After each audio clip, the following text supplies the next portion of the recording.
क्या मतलब क्या किस तरीके से इसको बयान करें कि 3 महीने गुजर गए, मतलब जब आपका फॉरेन मीडिया आपका वो कह रहे हैं कि पोस्टमार्टम कर रहा है कि किस तरीके से तैयारी गिरे, जिस वक्त एवीएम औरंगजेब ने आके जिस तरीके से बताया कि हमने किस तरीके से आपको इंटरसेप्ट किया, आपकी जो गुफ्तगू हो रही थी वो तक सुनी, सारा उन्होंने बताया कि किस तरीके से हमने आपको गिराया।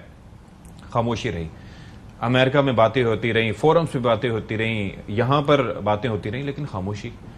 अब जो है वो आके ये बात कर रहे हैं, क्या वजह हो सकती है आपकी नज़र में? जी बिस्मिल्लाह रहमान रहीम।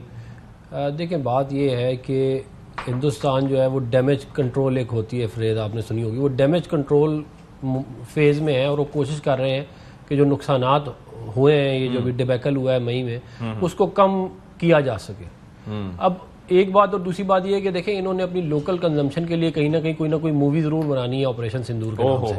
तो उसके अंदर फिर वो ये चलाएंगे ना कि देखें हमारा तो एयर चीफ ने बाद में लेट बताया, हमने तो 5 जहाज गिरा दिए थे उनके। कोई ना कोई आपको झूठ की कोई ना कोई कहानी तो बनानी पड़ेगी। मुझे लगता है वो इस लेवल पे कहानी चली गई है कि वो तमिल फिल्मों से कुछ उनको वो ज्यादा हो गया। और वैसे भी देखे ना 300 किलोमीटर का कह रहे हैं कि हमने रिकॉर्ड बनाया।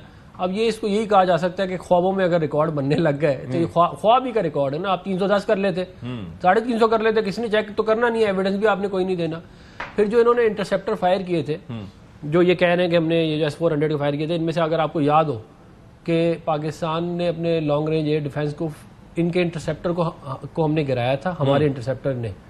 और वो डींगा में, अगर आपको याद हो, डींगा में आके उसका रैकेज गिरा था। हाँ जी। तो ये हमारे पास तो इनकी जो बातें हैं उसका हम एविडेंस के साथ जो है वो जवाब दे रहे हैं। और हमने तो, हमारे तो आज मैं पढ़ रहा था कि हमारे तो ये भी कहा है कि हम अपनी एयरक्राफ्ट की इन्वेंट्री खोल देते हैं, आगे इंस्पेक्ट कर ले।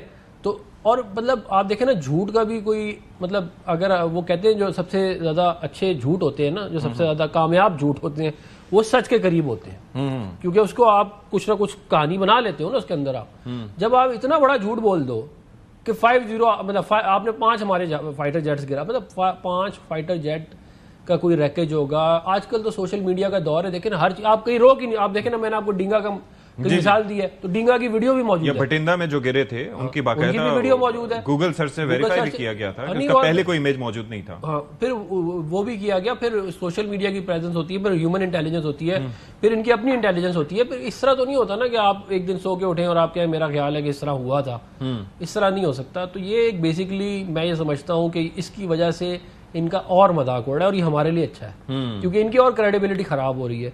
और मुझे लगता है कि ये जो सरदार जी हैं, ये मुझे लगता है रिटायरमेंट के करीब ही होंगे मोस्ट प्रॉब्ली। जा रहे हैं, कितनी इतनी टेन्योर होता है, जाते जाते तो इन्होंने मेरा ख्याल है कहा होगा कि मुझे वो पर्क्स एंड प्रिविलेजेस जो है वो जो हुकूमत ने, वहां पर एयरफोर्स वालों के साथ बड़ा बुरा हो रहा है। कुछ हम कसर नहीं छोड़ते, फिर रही सही कसर वो I still remember the walk of shame, वो अभिनंदन वाली, जब वो जा रहा था वीर चक्रा लेने के लिए, तो it would have been a proudest movement कि अगर वाकई वो जो करके आया तो कुछ किया होता, लेकिन वो बेचारा जो है, और अब भी एयर चीफ के साथ ही हो गया।